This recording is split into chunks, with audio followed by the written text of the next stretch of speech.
The Bakongo, or the Congo people, also referred to as the Congolese, are a Bantu ethnic group who live along the Atlantic coast of Africa from Pointe-Noire to Luanda, Angola. They are primarily defined by the speaking of Kikongo, a common language.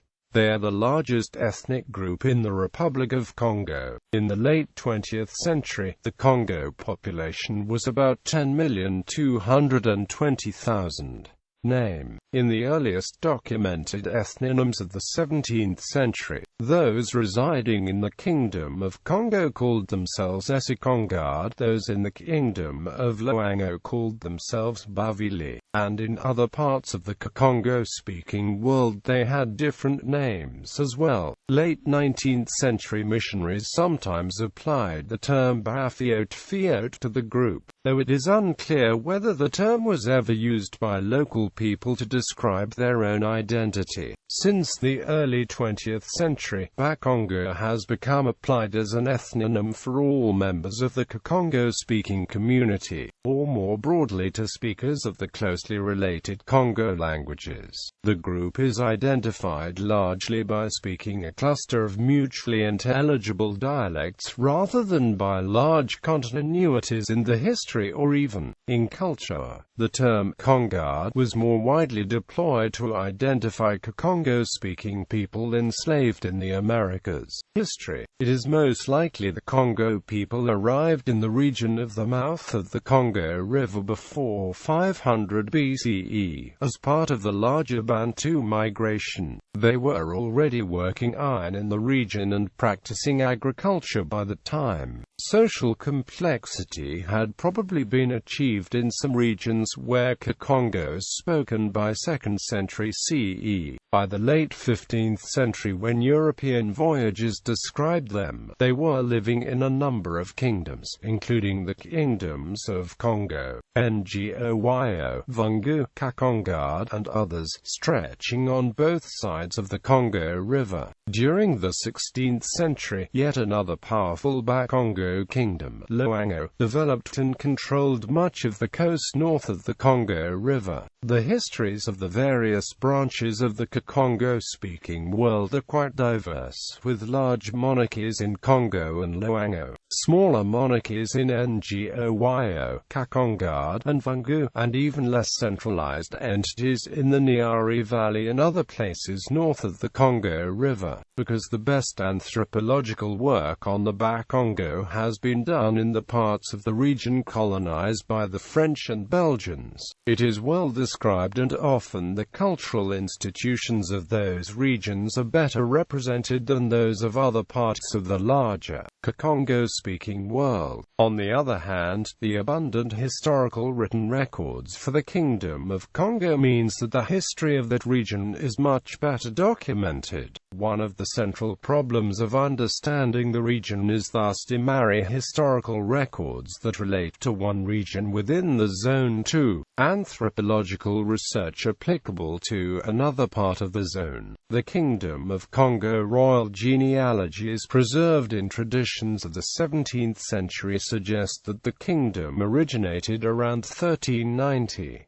In 1483, the Portuguese arrived on the coast. The Bakongo of the Kingdom of Kongo began diplomatic relations which included sending Bakongo nobles to visit the royal court in Portugal in 1485. The king himself and much of the nobility were quickly converted by Christian missionaries and assumed Portuguese court manners, and after an initial confrontation between those who supported the new religion and those who rejected it, the party following King Afonso I triumphed and Congo became a Christian kingdom. In 1568, Bakongo peoples were invaded by the Jagas, and the Bakongo were forced to look to the Portuguese for help, which ultimately allowed the Portuguese to establish a colony in Angola on Congo's territory. In 1575, while Congo and Portugal entered in an alliance when the Kingdom of Ndongo attacked them. The alliance had soured by the late 16th century. A failed Portuguese invasion of Congo in 1622 led Congo to ally with the Dutch and assist them in attacking Portuguese Angola in 1641. When the Portuguese expelled the Dutch, the mutual hostility continued, culminating in the Battle of Mbuila 1665, in which a Portuguese-led army from Angola defeated that of Congo. Although Congo was able to defeat a Portuguese invasion in 1670, a civil war broke out in Congo that prevented it from being a regional power again. Throughout the period following its contact with Europe, Congo maintained a regular trade in enslaved peoples, ivory, textiles and copper with various European partners on the coast. The important harbors were Mpinda in Soyo and in the 18th century Ambriz and Ambrizet on the southern coast of the province of Mbamba. When the Congo Kingdom was at its political apex in the 16th and 17th centuries, the king, who was elected from among a noble class of descendants of former kings, Anna Kongard, reigned supreme. These electors were usually the holders of important offices or governors of provinces.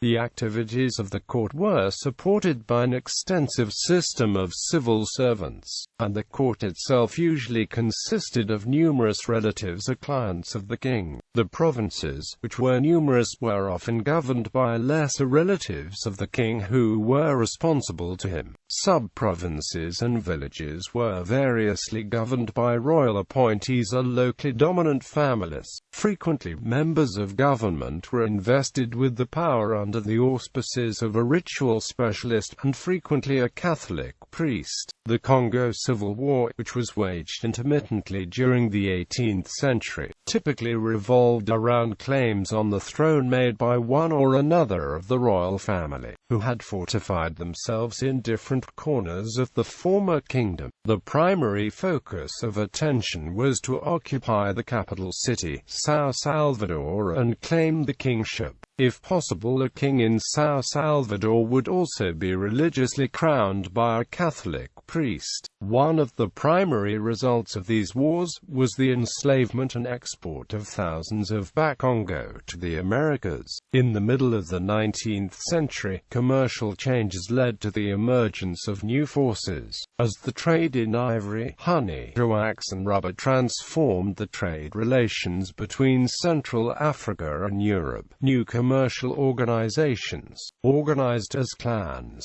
emerged and gradually dissolved both the royal power in the center and even regional powers. Portuguese ambitions to rule the country had some effect in the 1860s when forces from Angola helped to install Pedro V as king. Working through Pedro V and his successors, the Portuguese gradually established themselves as a military power and arbitrator between factions. As they used this power to extract forced labor, they ultimately forced the other power holders into revolt. In 1914, this revolt, led by Alvaro Buta, was defeated by the Portuguese forces and the kingdom was effectively abolished and integrated into Angola.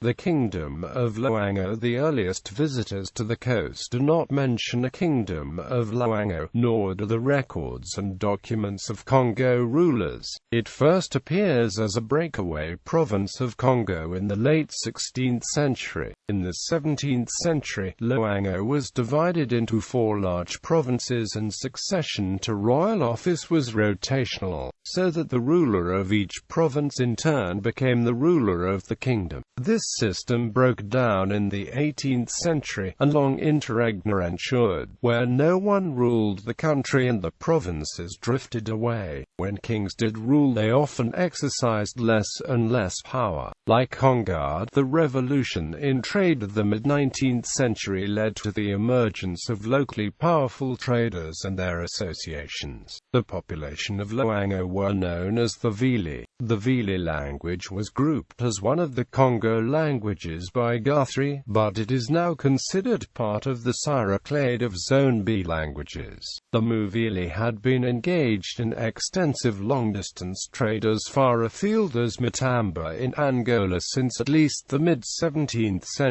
and the trade in copper also reached far into the interior. Thus, trading groups were able to usurp power in the center, making the Luanda coast a vibrant export center, but also leading to the decentralization of power, not only in Luanda but also in the regions of the deeper interior. Luanda gradually fell under French influence in the late 19th century, and was colonized in the 1870s and 80s through the expansion of France into the interior. Smaller kingdoms. The Bakongo also include several coastal and riverine kingdoms that have a documented history since the 16th or early 17th centuries. These kingdoms are Ngoyo, north of the mouth of the Congo River, Kikongo located between Ngoyo and Luanda, Nzari on the north bank of the Congo inland from Ngoyo, and Vungu located north of present-day Matadi, although the names are known first from citation in the royal titles of King Afonso I of Congo in 1535. There is little in the way of description of them. Vungu was held by tradition in Congo in the 17th century as the root or original home of Lukeni Luanimi, traditional founder of the Kingdom of Kongo. According to a letter of Congo's King Pedro II in 1624, it was destroyed by Jaga invaders that year, and in any case, there is no further mention of the region until the late 19th century. The name and its district are still known today. Nzari is only attested in 17th-century sources, primarily of Dutch origin. It was held by the tradition of the 17th century in Luanda to be the original home of its founder. Ngoyo was well known in the 18th century as a center of the slave trade, especially that driven by the French and English. Kikongo, like Ngoyo, is best known for its participation in the slave trade. Northeast Congo. The northern interior regions of the Congo-speaking world are barely mentioned in early sources. European travelers to Luanda in the 17th century knew of a place called Buckmeal in the interior and the site of copper mines. The region was also alleged to be the home of several groups of Jagas who conducted a series of raids on Congo beginning at least in 1624 and continuing through the 17th century. They played an important role as supporters of King João III of Lemba in the 1670s and were part of the invading force that destroyed São Salvador. In 1678, they were active in wars around Soyo and Lemba at the end of the 18th century. The region, including primarily the Niari Valley, is home to people speaking the Bembe and Lari dialects of Kikongo. In the 19th century, the area was without any central authority, but instead was a large collection of small districts and notable insecurity. Clans united them to some degree as many of the region's clans had branches in several districts. In addition, the Lemba Association played an important role in settling disputes and keeping a tenuous peace, thanks to the penetration of Swedish missionaries into the area in the 1880s and 1890. The northeast section of Congo was converted to Protestantism in the early 20th century. The Swedish missionaries, notably Carl Lehmann, encouraged the local people to write their history and customs in notebooks, which then became the source for Lehmann's famous and widely cited ethnography, and the dialect became well established thanks to Lehmann's dictionary of Kikongo. In addition, a number of intellectuals raised in this missionary tradition began the writing of local ethnographies. Among this group are included D. Mansabahel, Fukia Baseki, Raphael Batsakama Bamampu Umanwala, and Simon and Boki, among others. In addition, a number of Western anthropologists, including Jan Jansen, Robert Farris Thompson, and Wyatt McGaffey, have made use of Lamon's Kaheza, have been influenced by ideas from the Congo intellectuals. As a result, the Northeast Congo are often held as the normative culture for the whole diverse Kikongo-speaking world. Bakongo nationalism. The idea of a Bakongo unity actually developed in the early 20th century, primarily through the publication of newspapers in various dialects of the language. In 1910, Kavuna Kafvandani published an article in the Swedish Mission Society's Kikongo language newspaper Misanumi Yinga, calling for all speakers of the Kikongo language to recognize their identity. Bakongo activists quickly turned to recognition of the linguistic and cultural unity of the region and created their own versions of the past and its institutions. Political activism, particularly in the Belgian Congo, led eventually to the formation of ethnic parties. The Bakongo political party in the Belgian Congo, Abako, played an important part in national independence in 1960. In Angola, the Portuguese government recognized a king of Congo informally, and in fact worked more and more through the royal family in the 1940s and 50s.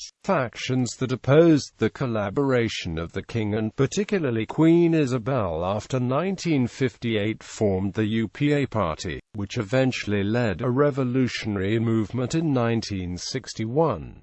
This movement coalesced with others from Luanda and other parts of the country to form the anti-Portuguese Liberation War, which terminated in 1975 with the departure of Portugal. UPA reorganized itself as the Frente para a Liberação de Angola and continued the interests of the Bakongo in the Civil War which followed independence. Many Bakongo fought with FNLA against MPLA, the governing party, at times in alliance with UNITA, another party with roots in the south. One of the principal goals and tenets of Bakongo nationalism has been the restoration of the Kingdom of Kongo, which is often held to have extended through the entire Kikongo-speaking world, and indeed to include non-Kikongo-speaking people to the south, east and north of the Old Kingdom, and to include those people whose ancestors were never a part of the Kingdom of Kongo. As the Bakongo live in 3 or more countries, these ideas are often held to be dangerous by authorities in all the countries. This fear has played a significant role in the suppression of Congo nationalist leaders or groups, such as Bantu.They Congo, which have taken the intellectual ideas and attempted to put them in action, or have been perceived as attempting to create a separate region conforming to the borders of Congo. A significant representation of Bakongo nationalism is found in the history of football in the region. Originally brought to Brazzaville by the Europeans, football rapidly established an overwhelming presence in the Republic of Congo. The introduction of the sport was initially for purposes of providing discipline and military training to the uncivilized Africans, but it was quickly appropriated by the Africans. Football, instead, asserted African leadership and power against the Catholic Church and the French state, furthering the cause of independence and nationalism. For the Bakongo people, specifically, examples of nationalism and leadership were evident in the downfall of the Native Sports Federation, fighting the French decision to ban shoes for players in Brazzaville. The Bakongo joined the Catholic mission teams or organized their own personal football matches. Very quickly, rival teams developed within Brazzaville, the biggest rivalry being between the Poto people and the Bakongo people, though the players of the two teams were competitive in their own rights. A large portion of the rivalry stemmed from the fandoms of the two opposing sides. As time went on and football became more prevalent in society, the competition would often escalate to poto fans bringing machetes and other weaponry to football games, and Bakongo women and children arming themselves with huge pestles, though some described the rivalry as one that transcended the sport and established itself as a regional rivalry. Football still enabled the Bakongo people to unite with fellow Brazzaville citizens in the broader arena. When international football matches were held against a Brazzaville team, Bakongo people and poto people united and upheld a sense of nationalism previously unseen. When the first football match between an African team and a white team resulted in a tie, both the poto people and the Bakongo people joined together in celebration. Later, as independence approached Brazzaville, players of all rival teams joined the National League to represent their country and the race as a whole. The sport of football thus contributed to nationalism for not only the Bakongo people, but for the Republic of Congo and the African race. Language. The language of the Congo people is called Kikongo, which is divided into many dialects which are sufficiently diverse that people from distant dialects, such as speakers of Kivili dialect and speakers of Kisansalo, would have trouble understanding each other. Many Bakongo also speak other African languages in European languages. In Angola, there are a few who did not learn to speak Kikongo because Portuguese rules of assimilation during the colonial period was directed against learning native languages.